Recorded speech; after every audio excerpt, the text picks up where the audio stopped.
C'est un immense défi qui attend le 15 de France, ici même au Stade de France aujourd'hui, battre l'Angleterre pour retrouver son rang. Bonjour à toutes et à tous, bienvenue donc ici même à Saint-Denis, où vous l'avez compris, cette quatrième journée du tournoi est placée sous le signe du crunch. France-Angleterre, ce sera en deuxième partie d'après-midi, car c'est un superbe programme qui vous attend aujourd'hui sur l'antenne de France 2. Regardez, découvrez-le avec moi. Un programme qui va commencer dans quelques minutes par le premier choc de cette journée. Et quel choc entre l'équipe d'Irlande et l'équipe d'Écosse, les Écossais qui ont impressionné la semaine dernière en battant les Anglais. Et puis je vous le disais, juste à l'issue de ce match, France-Angleterre, le crunch à partir de 17h45 avec Mathieu Lartaud et Fabien Galtier. Et puis évidemment l'autre crunch en fin de journée, celui des féminines, ce sera sur France 4. Pour nous accompagner tout au long de cette journée, on ne change pas une équipe qui gagne. Mathieu Lartaud, Fabien Galtier, Raphaël Ibanez. Bonjour messieurs. Bonjour Cédric. Bonjour Cédric. Fabien, ça marche mieux avec le micro quand on dit. De passer par la régie pub à Paris, on se retrouve ici immédiatement pour le Irlande-Écosse. À tout de suite.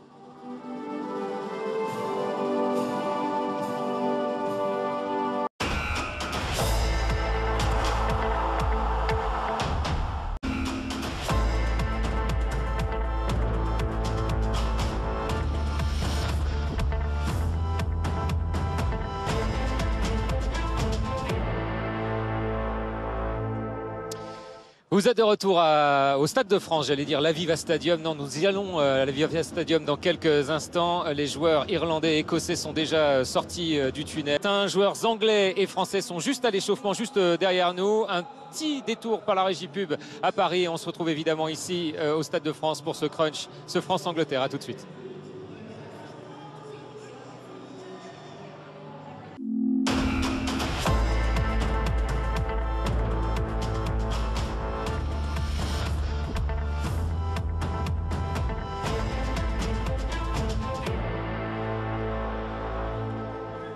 Ce match peut nous permettre de basculer, ce sont les mots de Guillaume Guirado, le capitaine du 15 de France. Si vous nous rejoignez, soyez les bienvenus au Stade de France pour le crunch, ce France-Angleterre. Certainement le match le plus important, Raphaël Ibanez, pour l'équipe de France dans ce tournoi 2018. Avec un enjeu très simple, c'est inverser les courbes. Pourquoi pas changer même le cours de l'histoire entre une équipe anglaise sûre de ses forces, malgré l'échec d'il y a 15 jours, et une équipe de France qui doit relancer à tout prix ses dynamiques et qui joue quelque part sa légitimité dans cette compétition.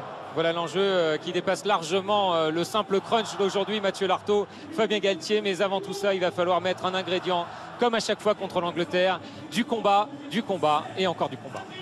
Oui, nous y sommes. Gros défi pour l'équipe de France. Nous connaissons les enjeux désormais de cette quatrième journée du tournoi avec des Anglais qui vont essayer de venir s'imposer avec le bonus. Vivre un moment assez important avec ce dernier match au Pays de Galles la semaine prochaine et qu'évidemment, avec ce qu'a montré le 15 de France aujourd'hui, eh bien peut-être qu'on peut prétendre aussi à une victoire, à déstabiliser ces Gallois chez eux. Alors avant de nous quitter, je vais juste vous montrer une image parce que je vais encore plus me projeter, Fabien et Mathieu. Je vais vous emmener jusqu'en 2023 avec la signature de cette convention du groupement d'intérêt public entre le Premier ministre, M. Édouard Philippe, et puis Bernard Laporte, le président de la Fédération française de rugby, et également Bill Beaumont, le président de World Rugby, pour lancer justement la Coupe du Monde 2023 qui aura lieu en France, je vous le rappelle. Voilà, ça a été un plaisir, messieurs, de passer cette soirée avec vous. On vous retrouve la semaine prochaine. Merci Raphaël Ibanez, merci Mathieu Lartaud, merci Fabien Galtier et Clémentine Sarlat qui était au bord du terrain. Je vous laisse avec le 20h de Laïla Kadour et nous on se retrouve donc la semaine prochaine avec l'équipe de France au Pays de Galles et en attendant bien sûr un rendez-vous, un autre match demain après-midi avec Mathieu et Fabien. Très bonne soirée sur France 2.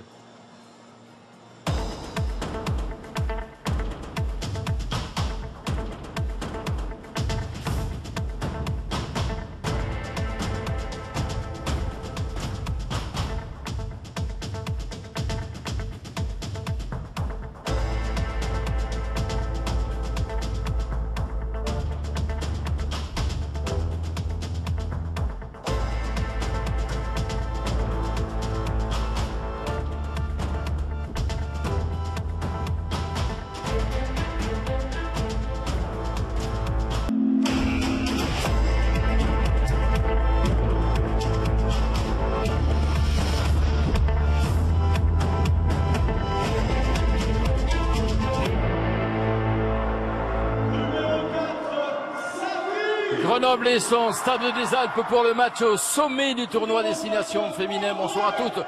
Bonsoir à tous, bonsoir Laura Desmouzios. Bonsoir Jean, bonsoir à tous. Après les Bleus, eh bien ce soir sur France 4, nous vous proposons donnez-vous de demain car le sport continue sur France Télévisions. Ça commence dès 8h, 1 contre 15. On reviendra bien sûr sur ce match. Ce sera un spécial France-Angleterre sur la 3 en début d'après-midi, Paris-Nice. 15h50, le dernier match du tournoi Destination Hommes avec Pays de Galles, Italie à Rome. Et puis tout le sport, bien sûr à 20h05 sur la 3. Et puis si vous restez sur France 4, n'oubliez pas à suivre le Crunch. Toute une histoire, c'est de suite après avoir rendu l'antenne. Merci Laura Desmouzios. On a vibré, on s'est régalé. Merci beaucoup. Merci Jean, merci à tous et vive le rugby. Exactement. Merci également à Karine de Roche qui était avec nous au bord du terrain. Merci à Jean-Pierre Seguela qui était à l'édition, à Sophie Renou-Camus à la production et à notre, je dirais, régional de l'étape, notre réalisateur ce soir, Tête Taricon. Rendez-vous sur France 4 vendredi prochain pour le dénouement du final avec ce France-Pays de Galles suivi du France-Pays de Galles des moins de 20 ans. Beau programme encore sur France 4. À samedi, salut à tous, bonne soirée, bonne nuit.